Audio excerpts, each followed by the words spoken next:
Get started. Okay, now I'm going to get started.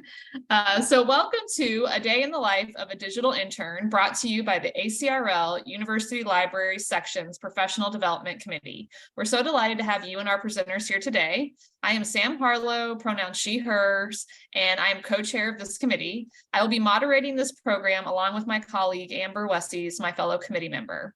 This is one of an ongoing series of online programs sponsored by our committee. And you can see a link to our programs here. And if Amber beat me to putting this in the chat, she might have, let me do that. Okay. So before I introduce, as I'm introducing this session, here are a few logistics. This session is being recorded, and we will send the link of the video slides and any other supplemental documentation to everyone who registered for the program. You can access the slides during the session if you wish at the link in the chat, which I'll put there in a little bit. The total program will run for an hour, including time for questions. Please feel free to add questions to the chat box throughout the presentation at any time. Amber will be collecting them, and we'll be prepared to read them to today's presenters. As you use the chat feature, if you have a question that is relevant for everyone, please make sure that you send your message to everyone, change it from hosts and panelists to everyone so that everyone can see what you're asking. We will post a link to a brief evaluation in the chat box after the Q&A session, or maybe a little bit before, to make sure you get it before you have to leave. And please take a few moments to give us your feedback on today's program. With those announcements out of the way, I am very happy to start today's program. The presenters are going to introduce themselves today. There's a good amount of them. So without further delay, y'all can start. I'm handing it over to the panelists. Wonderful. Thank you so much. Good afternoon, everyone. Thank you for being here today, attending our webinar. I am Marina Morgan, Senior Metadata Librarian at Rural Library, Florida Southern College, FSC. And together with Christopher Paintner, Viviana Cois, Lindsay Call, Gabrielle Visco, and Jamie Wyman, we are going to talk about a day in the life of a digital scholarship intern. So before diving into the agenda and talk about the San Jose State University and FSC partnership, I will start with introductions. As I mentioned before, I am Marina Morgan, Senior Metadata Librarian at the Library. I supervise the technical services operations. I develop procedures for processing all library materials. I serve as the ILS and the ProQuest electronic thesis and dissertations administrator. I manage the institutional repository and co-manage digital collections with the college archivist. I'm also the Florida Library Association secretary and the co-chair of the role of the professional librarian in technical services core interest group. Christopher Paintner will talk about this space and his experience working with it. Chris is also a graduate from California State University, Chico, with an MA in history in 2019. And he also has an MLIS from San Jose State. He graduated in 2022. He's the Digital Collections and Thesis Remediation Specialist at California State University, Chico, where he creates and updates metadata for works deposited in the institutional repository and manages workflows to remediate content for accessibility. Chris was my first intern during the fall of 2021. Jamie Wyman, who is the semester intern with me at FSC, will talk about her experience with DSpace 7.0 and the metadata record creation. Jamie is graduating from San Jose State University with her MLIS in a few weeks. She is the Collection Development Librarian at Rancho Cucamonga Public Libraries, helping to manage the library's collection and making materials accessible to the community through cataloging, acquisitions, marketing, database management, and reference services. Lindsay Call, who was the summer of 2022 intern, will be graduating from San Jose State University with her MLIS in just a few short weeks. She currently works as a staff member in Access Services at the University of Redlands Permacoast Library, and recently began another new role inventorying and cataloging materials for a private Southern California law firm. Lindsay will be talking about LibGuides that all interns at a certain point in time during their internship contributed to their creation. Gabrielle Biancavisco will talk about ArcGIS story maps and how all students taking this internship use this tool to present their progress. Gabrielle was my fall 2022 intern at FSC and graduated from San Jose State University's School of Information in December 2022. During their MLIS program, Gabrielle was able to take 3 internships that enriched their school experience and gave them invaluable hands-on practice. Gabrielle hopes to land an academic librarian position. Gabrielle also accepted a volunteer role with the ALA this year and looks forward to contributing to the LIS community. Last but not least, Viviana Coys will cover Omeka and Timeline.js.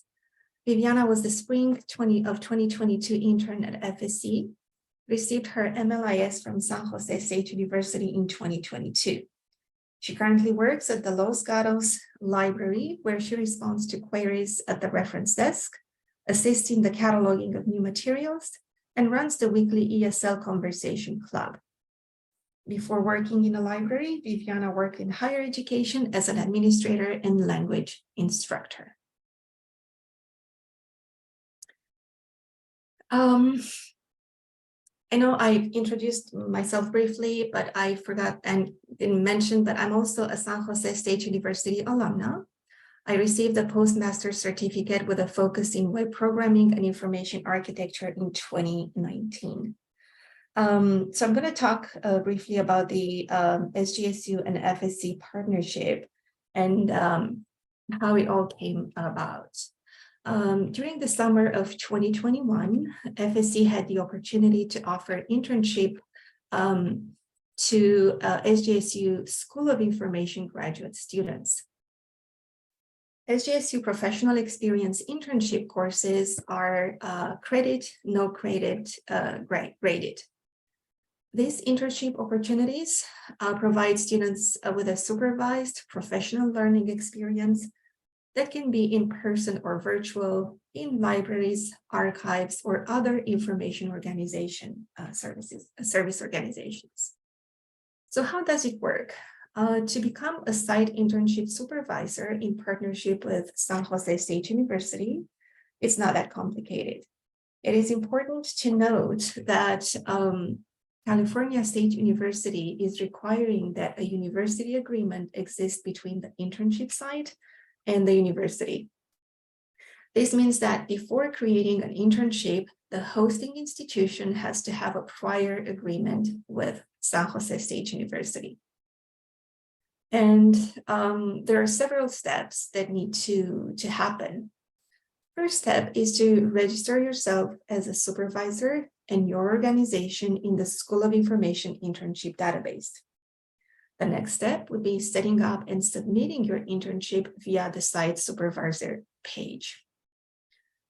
Once that is submitted, the internship is pending until the hosting institution submits the university organization agreement, the one that I mentioned before, that the California State University is requiring. Once the agreement is processed and the hosting institution approved, the internship will be active in the internship database. And as a site supervisor, as an internship site supervisor, you can submit new internship listings for iSchool students. And you can also update the current listings or delete the ones that you had in the past. So, as I mentioned before, it's a very straightforward process, and it's very easy to follow. As for internship responsibilities, I was an intern myself at York University in Toronto during my graduate studies at University of Toronto. I was also an intern supervisor at Ryerson University in Toronto, Canada. I think right now it's called the Metropolitan Toronto University. And I know firsthand how important internships are to graduate students as they prepare for their careers. At the after the San Jose State University and the Florida Southern College partnership was signed, I had to come up with a project. So at that time, my institution was planning to update this space from 6.3 to 7.0. And we were ready for the ORCID integration in this space as it was promised with the upgrade. As the institutional repository administrator, I was sent a survey to assess the 7.0 version and to see if we're interested in being early adopters of this space 7.0. But Chris will talk later more in depth about the assessment and how and what kind of impact it had on the whole project. As for the internship qualifications, I was looking for a student with strong interpersonal and communication skills, specifically with diverse audiences. I was also looking for someone with an interest, and again, a very strong emphasis on the word interest, interest in content creation, metadata standards, and repository platforms. I wanted someone who wanted to learn and be familiar with scholarly publishing and licensing agreements. And again, I wanted someone who wanted to see themselves perhaps working in technical services or digital scholarship, scholarly communications, and with the institutional repository. So coming up with the project was easy, and it including assisting in the digital curation and content submissions within the institutional repository using Dublin Core metadata standards, adding identifiers such as ORCID, and creating a digital scholarship LibGuide and training materials. And now I'm going to turn over to Chris, who will talk about DSpace 6.3. Thank you very much, Marina. So a large part of my internship included creating metadata for faculty publications in DSpace 6.3 using the work form. This was really helpful for me to get hands-on experience using Dublin Core elements to describe resources. And another part of the internship experience was also aggregating a variety of different persistent identifiers, or PIDs, as Marina mentioned earlier. We sourced those from ORCID, VF, ISNI, and Scopus for faculty authors. We kept them in a single spreadsheet to support the incorporation of linked data into DSpace 7.0. Originally, I intended to use the bulk exporting and importing tools to prepare for the transition to 7.0 so that we could quickly update records to include PIDs for each contributor using a batch update instead of trying to update each one individually. I reviewed the documentation and practiced exporting, editing the metadata in a CSV file, and importing it back into DSpace using really small batches of like 2 or 3 records. This wasn't ideal, but it did work for a learning experience. It helped me learn the basics of the process, and it was also actually really important and transferable skill, and one that I use in my current position to do periodic metadata cleanups of the records in the institutional repository. So this is the work form for a single item submission. The breadcrumbs at the top level show the level within the hierarchy where the record would be inserted once it was created. This is what I used to create metadata initially for faculty publications, just one at a time.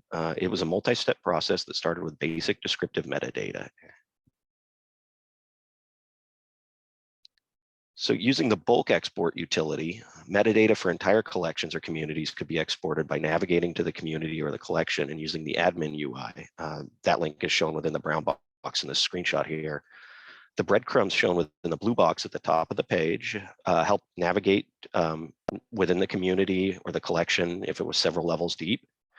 Metadata was exported for all items in that community to one CSV file for bulk editing. So metadata for groups of items could also be exported based on the search terms, such as the author. So you could search by an author and then export all of the works that they created in a CSV file. After entering the search terms and applying the appropriate filters, which are shown in the blue box in this screenshot, the admin UI link, again within the brown box in the screenshot, could be used to export the search metadata as a CSV file. After logging into DSpace, the import metadata link in the admin UI allowed me to import the revised CSV file with the updated metadata, but it didn't push through any of the changes until they were reviewed by me.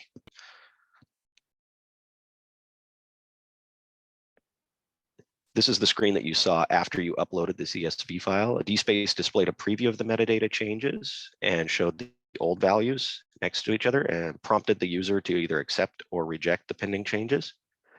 So for each item, DSpace shows the new value shown within the brown box here in the screenshot, and the old value that are within the blue box, and a message indicating that the file was uploaded successfully. At the conclusion of the internship, Marina and I met via Zoom to discuss the proposed upgrade to DSpace 7.0 and go through with the evaluation to see if it was going to meet the needs of the institutional repository. Lyrasis sent a survey asking for just some basic information and if there was any interest in becoming an early adopter of DSpace 7, or if we'd like to postpone the migration to DSpace 7. Due to a large number of missing features in the 7.0 release, it became pretty apparent during the evaluation that we did not want to migrate to the earliest release, to 7.0. Some of the important features missing from the initial 7.0 release included the ability to batch, export, and import metadata using the admin UI, so you could only do it from a command line. And that would have created some challenges for our plan to enrich metadata with PIDs. Sherpa Romeo integration was also an important feature missing from the upgrade. Like Marina said, one of the aspects of the internship was understanding and being more familiar with copyright. And one of the challenges we encountered during the internship was the sharing of resources through sites like ResearchGate. We were hoping that the institutional repository would provide faculty with a platform that aligned with copyright restrictions, and Sherpa Romeo was very helpful in determining what could be made available in DSpace. So the lack of support for it in 7.0 was pretty problematic. There were also some important administrative features missing that influenced our decision, including the loss of the ability to preview items in the approval workflow, the lack of an administrative control panel, and the lack of the ability to generate statistical reports. Together, these missing features ultimately made it impossible for us to become an early adopter of DSpace 7.0. I'd like to hand over to Jamie Wyman now, and she can talk about the upgrade to 7.0. Thanks, Chris. So my name's Jamie, and I'll be talking about DSpace 7.0, metadata creation, and our journal publishing guide. So during my time at the internship this semester, Marina had talked about how they recently got a huge update for their database, which was DSpace 7.0. This was a great update, but it did come with a few issues that needed to be fixed. One issue was various tools such as ORCID weren't integrated with the database. It was such a promise when they were about to upgrade, but that didn't happen, so we're still waiting on that. And the second issue was that it muddled the organizational structure of the database and created confusing terminology for the hierarchies. As a result, the database became less user-friendly. The browsing experience was a bit confusing, and it was harder to find the content that you were looking for. And it also made it more difficult for staff to use the database, especially when it came to depositing items, since it made it harder to tell which community or collection that you were adding your article into. So one of the main tasks I completed during the internship was reordering the structure of the institutional repository. To do this, Marina and I created an organizational tree in Google Sheets so that we could visually see the layout and rearrange it together in real time. And once we settled on the final structure, she allowed me to make the actual changes to the database. This is confusing to explain and, of course, to navigate as a user or staff. So I'll show you a quick example of how one of the collections looked right after the 7.0 update and then how it looked right after we fixed it.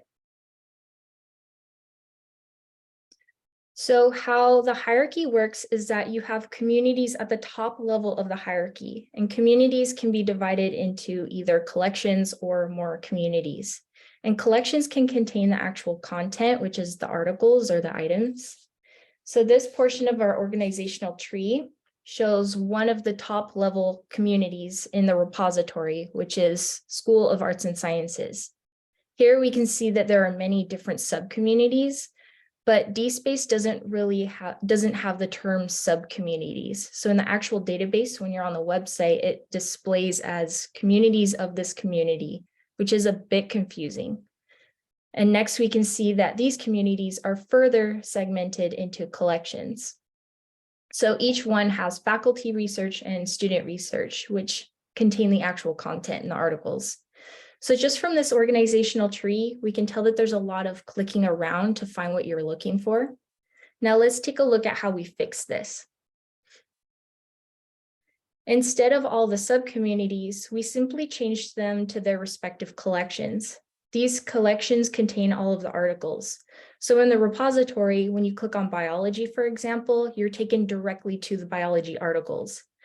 We combined faculty research and student research together and created special denotations for articles that were written by students to highlight each student author. In fixing the organizational structure of the repository, Marina and I worked together to eliminate some of those middle steps and to make the hierarchies make more sense, so no more communities of this community. As a result, the repository is much more user-friendly for both staff and users, and it's a lot faster and easier to find the content you're looking for.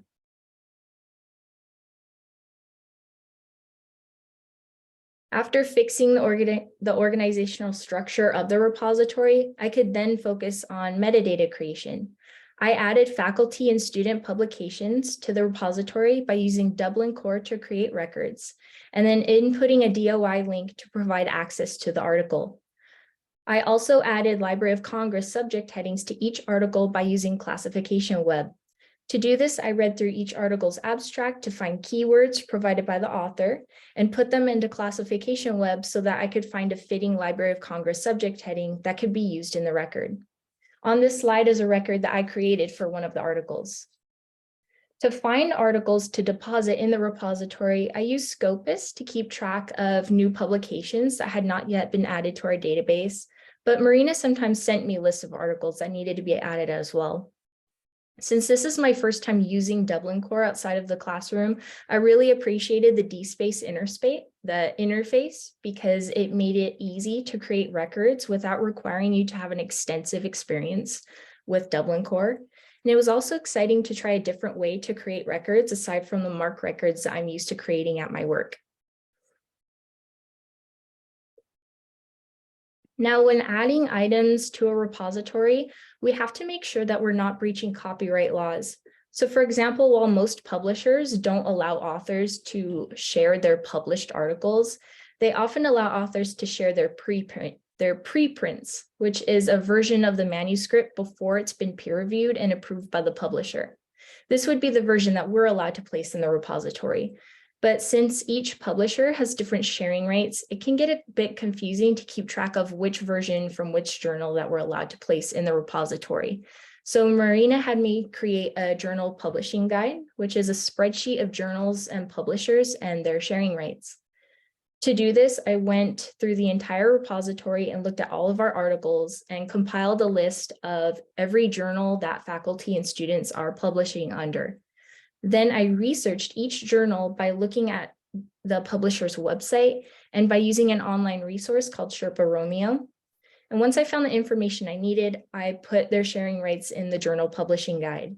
And the end result is a list of all journals and their sharing rights for easy reference. That way, when we want to add a faculty member's article to our repository, we can look at the spreadsheet to easily find out which version of their article that we're allowed to add. This also helps in our communications with faculty, since we'll know which version of their article to ask for, depending on what journal they published under. In summary, I got valuable hands-on experience with both metadata management and creation during my time in this internship, since I had the opportunity to help Marina fix the layout of the database and also add publications to the database once we got it all sorted out. And now I'll turn it over to Lindsay, who will talk about LibGuides. All right, thanks so much, Jamie. Okay, so another tool that we all worked with during our respective internships was LibGuides, which, this being an ACRL webinar, I'm pretty sure all of us are pretty familiar with.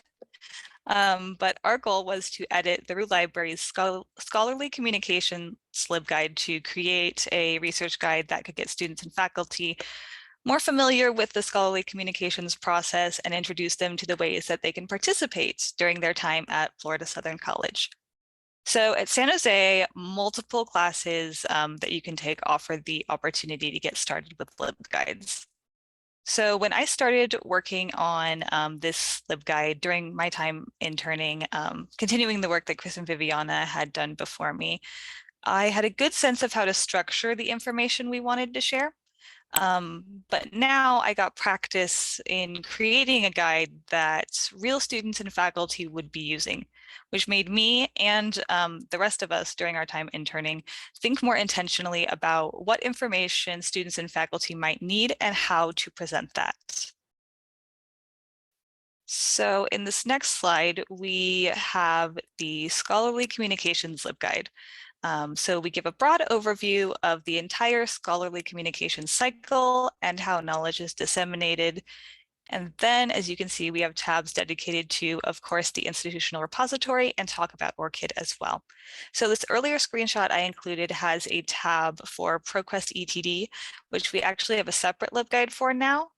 But here on the institutional repository tab, we talk about, what the repository is and why students or faculty might want to make their work available there. We also discuss the process for submitting one's work to the repository and also include the necessary documents right there on the page so that users don't have to, visit more than one page to hunt down that information or those documents. We also needed to provide information for doctoral students about the option that they have at Florida Southern to publish their dissertation through ProQuest ETD, which, as Marina mentioned, is another process that she oversees. And we also wanted to talk more about open access versus traditional publishing as well. So during my time as an intern, it became clear that we need to take the information, intended on those topics that was initially going to be here in this LibGuide and create at least one other guide. This way we wouldn't flood users with too much information, and there'd be a specific guide that doctoral students could go to directly for information on the ProQuest ETD process, which might not be as relevant for undergraduate users who would be accessing the initial scholarly communications LibGuide. So I began work on creating a new guide specifically all about ProQuest ETD, again, which Chris and Viviana had began work on. And then after my time as an intern was over, Gabrielle and Jamie went on to add more information and edit it further. We were also able to incorporate some edits from the School of Ed, which is home to a lot of Florida Southern's doctoral students, which really illustrates the importance of, working with other departments to make sure that the guides that you're creating are clear and accessible and contain the right amount of information for the intended users. And then another guide that came out of our idea to further break up the information that we had initially intended for that scholarly communications LibGuide was our latest LibGuide, which is the Open Access and Traditional Publishing Guide. So here we break down specifically how open access and traditional publishing models differ. As you can see, we have tabs dedicated to each, and then we also talk about predatory publishing, as well as answering some FAQs that students and faculty might have to sort of address misconceptions about open access publishing.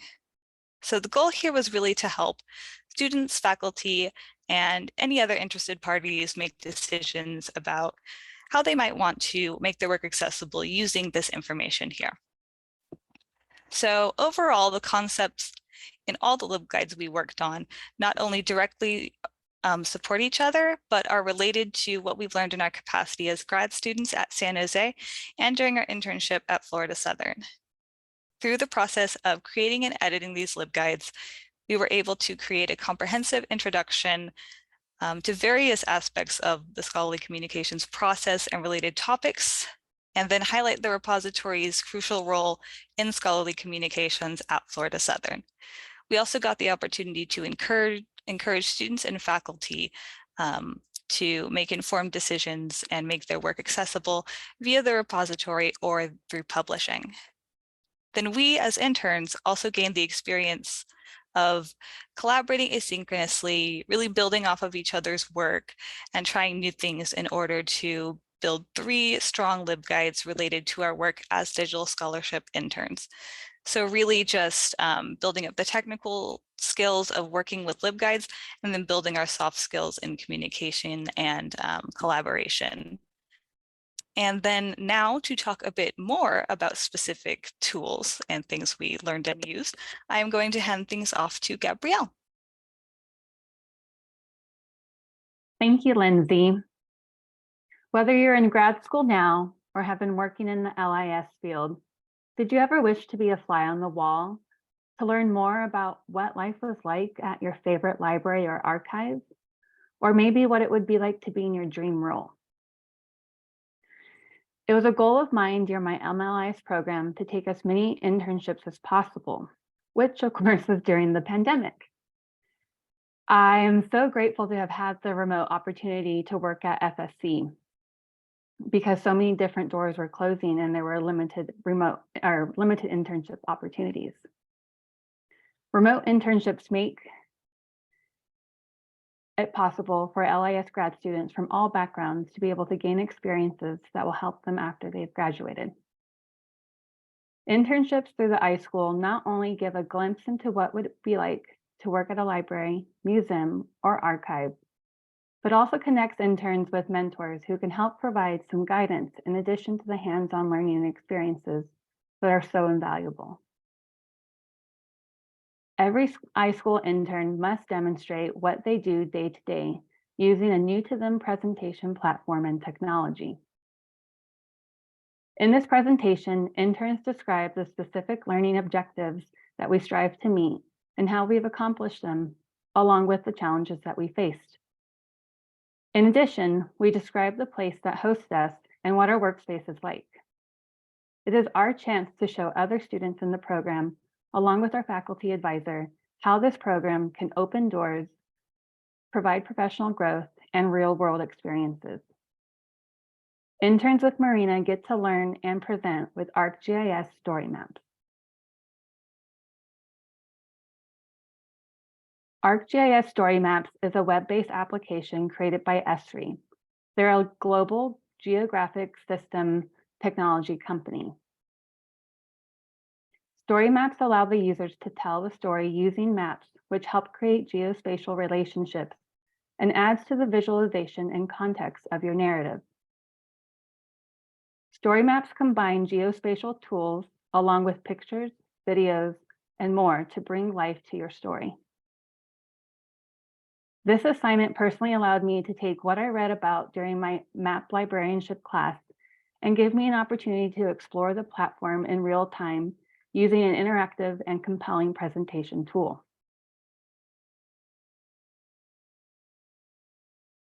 ArcGIS story maps are simple, and they make it very accessible to everyday people who have limited GIS experiences.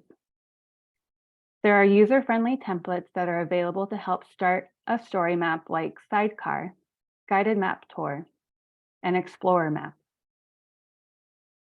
On the left here, Sidecar uses a feature that keeps the media stationary while the narrative scrolls up and down.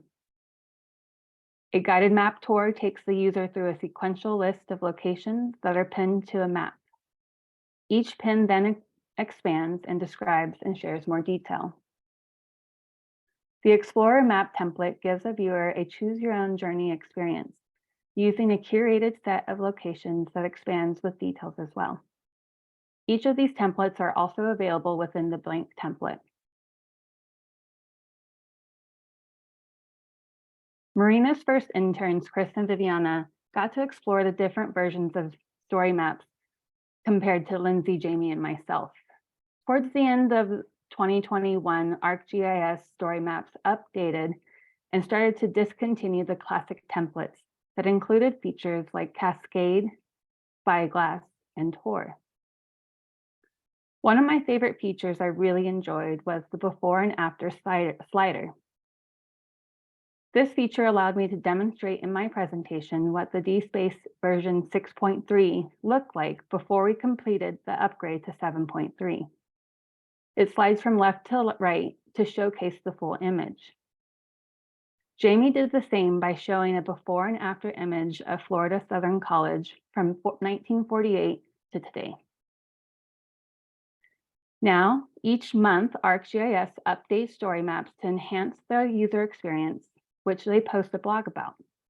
This shows their commitment to the user's experience, keeping relevant and fixing any outdated bugs.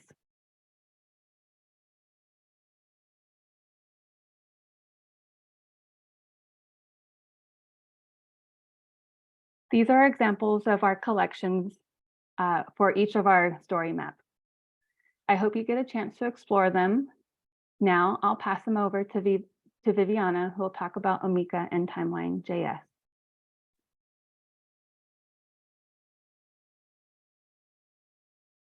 Thank you, Gabrielle. So one of the main reasons I wanted to participate in this internship is because I had an interest in metadata record creation and also digital humanities tools. So my colleagues have shown already some of the tools that we've used, and I'm here to talk about Omeka. And for those of you not familiar, Omeka is an online content management system that allows you to create records for digital objects such as photos or drawings on the item level, and then organize them into collections and also into exhibits. So that's the hierarchy. And I was excited to work with Omeka because I had taken a course about cataloging where I learned how to use MARC formatting and RDA standards to catalog books, but I never worked with digital objects. So I knew that this was a gap in my knowledge, and I looked forward to working with these digital objects. So here's an example of one of the items that I created record information for. It's a drawing by Federico Garcia Lorca, who's a poet, and it's called Paisaje Urbano. And so you have the drawing on the left and the record information on the right. So one of the main takeaways that I learned working with Omeka was how to structure information. As I mentioned, in Omeka, you can catalog individual objects called items and then put them into hierarchies of collections and exhibits. So I was able to catalog single items and then also organize them either through themes or genre of material into bigger collections and exhibits. So I was able to play around and see what these objects would look like in a larger exhibit or collection. I also learned about best practices in metadata creation. So as I mentioned, I worked with MARC and RDA, but had no clue how to approach record creation for digital objects. So it was very useful that Marina pointed me to the Sunshine State Digital Network metadata participation guidelines to help me with the syntax of cataloging something as a drawing that I found online. I was also able to use Dublin Core, which I never used before as well. So it definitely gave me a lot more practical experience in working with diverse materials, which is important whether, I'll be working as an archivist or even in a public library with a small digitized collection. And one of my last takeaways with Omeka was learning how to evaluate the tool for basically information needs. So I was able to work with Marina and explore if Omeka would be useful for a small collection of items and how useful it would be even for a larger collection of items. So really to evaluate the tool and see in what kind of setting it would be useful and what kind of setting it might have less capabilities. All right. So next slide. Another tool that I used was Timeline.js. So for those of you not familiar, Timeline.js is a digital humanities tool offered by the Knight Lab at Northwestern University. And as you can see on the left, the formula is very simple. You access a Google Sheet provided by Timeline.js. you add media that you find online and you put it together, and it creates a digital timeline that is immersive, and you can include a photo like you see here in the screenshot, and you can also include videos. So it can be very sort of, it's definitely a visually interesting timeline. And I was excited to work with this tool because I had heard a talk from an archivist who used this with students to encourage them to interact with archival materials. So I know that, you know, digital humanities is obviously a very big thing, but it was important for me to gain experience in what kind of tools I could be using and promoting within an informational setting. So one of the main takeaways I got working with Timeline.js was learning about this free tool and how it could be used in library and outreach. And from what I can see, you know, the tool offers opportunities for students to engage with archival materials in a creative way, in a playful way, as opposed to a paper. But, you know, on the flip side, working with this tool firsthand, it also let me see what the limitations are. So it also gave me an opportunity to be critical about, you know, what digital humanities tools can do and what sort of older assignments offer students as well. Overall, I gained comfort working with this product, and I was also able to explore other products from the Night Lab. And one of the best things about the internship was being able to work with all these tools, as my colleagues have shown, within a relatively compressed amount of time. If I wanted to explore, let's say, digital objects, metadata record creation, and digital humanities tools, that would have been 2 different classes at San Jose State. So it was really great that I got to do both things within 1 semester in 1 class. All right, and now I turn to Marina. Thank you so much, Viviana. So, you know, building on what was mentioned before, I created this internship with the purpose of providing a graduate student with the opportunity of professional growth. True, there was a clear defined project and responsibilities, but I wanted to provide professional support beyond the internship parameters. As you know, professionals working in technical services, we may have recent graduates applying to, you know, for cataloging or mass data positions, perhaps with little experience in the field. So throughout the internship, I made sure that all the students were exposed to as many tools as possible. I tried my best to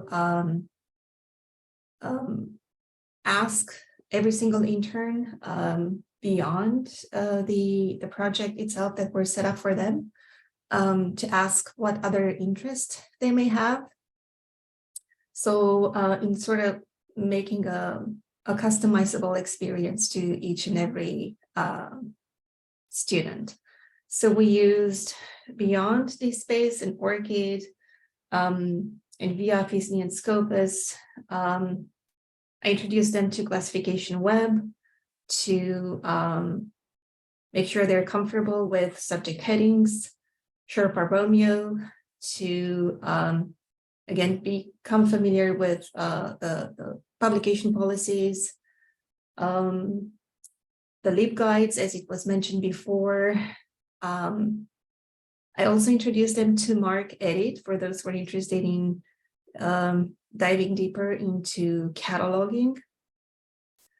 Sierra is the ILS we are using right now at my institution. So we looked at some of the policies and procedures in cataloging, and ArcGIS as it was mentioned before. So as I mentioned, I just want to make sure that students were exposed to as many tools as possible that are used in technical services, and answered any questions that came up throughout the internship. And And with that, would like to thank you for being here. My hope is that more institutions provide internship opportunities to graduate students who are exploring career options. Students want to gain valuable skills on the job and who are interested in expanding professional collections in technical services. I also hope that,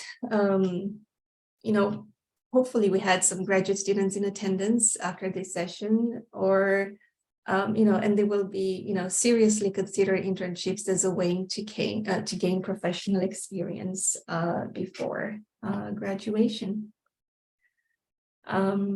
Here is our contact details, and we are open to take questions. And thank you so much. In the chat, you will see the links to the story maps that the students created.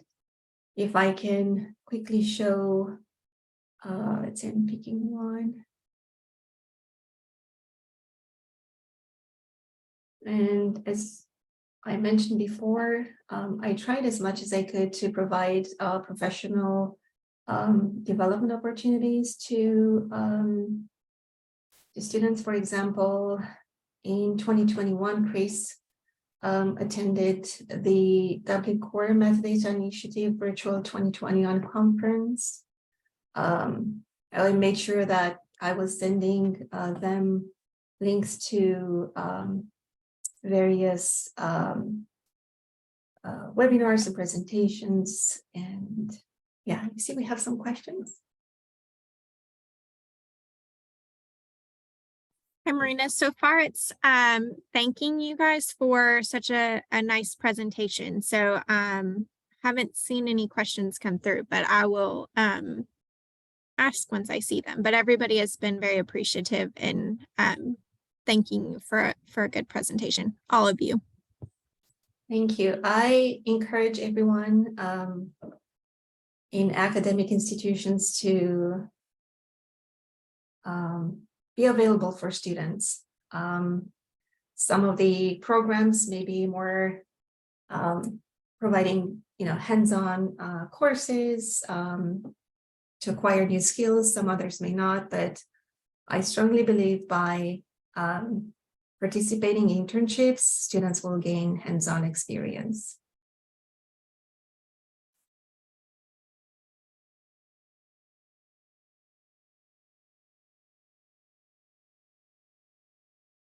Okay. Yes. You're still getting praise in the chat. This is recorded and being sent out to everyone. I do want to remind people to fill out the evaluation that was dropped in the chat, and we'll send it again with the email with the recording as well. Yeah, neighbors, just remind people you can put people in the chat, put questions in the chat. Okay, great. There's a question. Yeah. So Marina or the other presenters, Laura is a current MLIS student and she is doing a virtual program through New York, but lives in Virginia. Any advice on finding remote internships, or should I reach out to nearby colleges? That's a very good question. I would, well, in my opinion, I wish there was sort of a central, source where, academic institutions will just advertise, internship opportunities to graduate students. But I would reach out to someone at your MLIS program because usually when internships are being set up, there may be, as I mentioned before, California State University requires sort of a paper sign between, the director of the library and the academic institution. So I would reach out at your institution and see who may be the internship coordinator. I would also send emails to libraries and ask if they have any internship opportunities for us here at the college for virtual internships. It's a very easy process for in-person internship. It has to go through our HR, so it's a little bit complicated, but don't be afraid, reach out, and hopefully you'll have more internship opportunities. And Thank I you. want to hop on really quick, Oh, sure, Laura. Lindsay. Someone was telling me recently about, I believe Simmons University has a job board that sometimes posts internships there. So you might want to try looking there. I believe they have an MLIS program and there's a specific dedicated job board there. Yeah, I'm not sure if I have the link to it, but I remember hearing about that. So I know they're back east as well, so that might be a bit more relevant. Lara, I have here Lindsay's email address if you want to reach her directly, if she can share that link afterwards. Thank you, Lindsay and Marina. Here's another question. Is there a link to the site or page where you discuss the internship? Is there a link to the site page where you discuss the internship? Do you mean where the internship is being advertised? If Jennifer can clarify, because there is a San Jose internship database.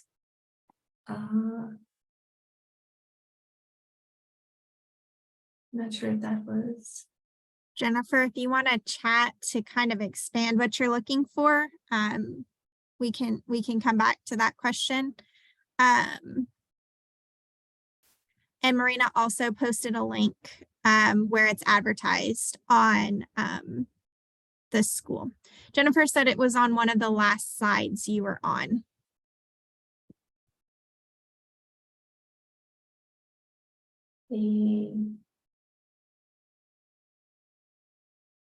Was it one of the story maps or the timeline.js?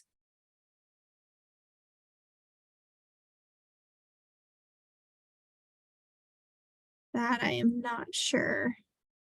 Jennifer, if you can get in touch with me directly by email, I'll be more than happy to provide you more. Thank you, Marina. Yes. So another question, I wonder if SFC has watched the numbers to see how scholarly publications from faculty and students at the college are growing or more being ingested since the LibGuides were updated.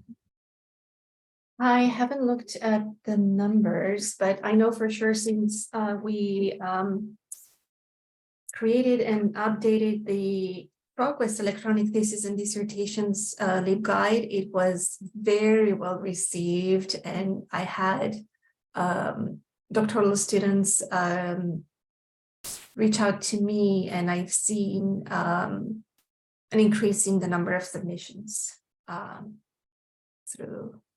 with the help of that LibGuide. I guess it was provided more detailed explanation as to what the process consisted of. Great, thank you. Erica asks, are these paid internships? Our school offers a robust practicum program with lots of practicum hosts, but most are not paid opportunities. Unfortunately, it was not a paid internship. I wish it was, between you and me. But I guess this is how the agreement was between the School of the iSchool of SJSU and FSC. These are 4 credit courses, and yeah, it was not a paid internship, unfortunately. Thank you, Marina. We have about 5 more minutes until the top of the hour, so we do have time to take 1 or 2 more questions. If you want to post them into the chat, we'll keep an eye out for them.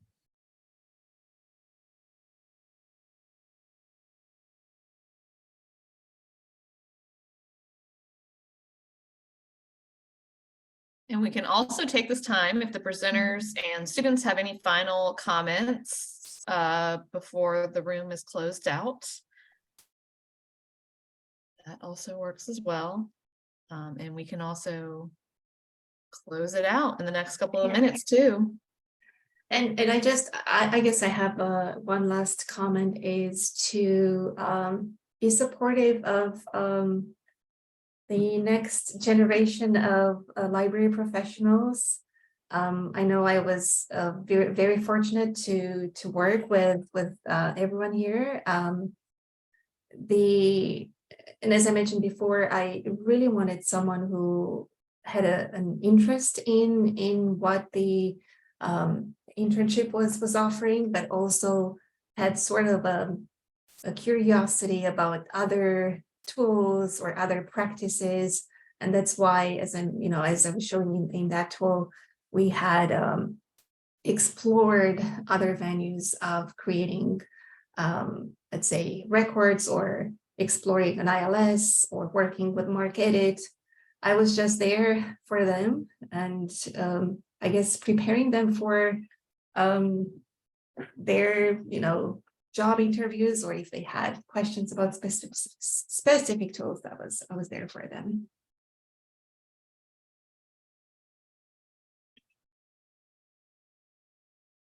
Any final comments from any of the other panelists before we close out the room?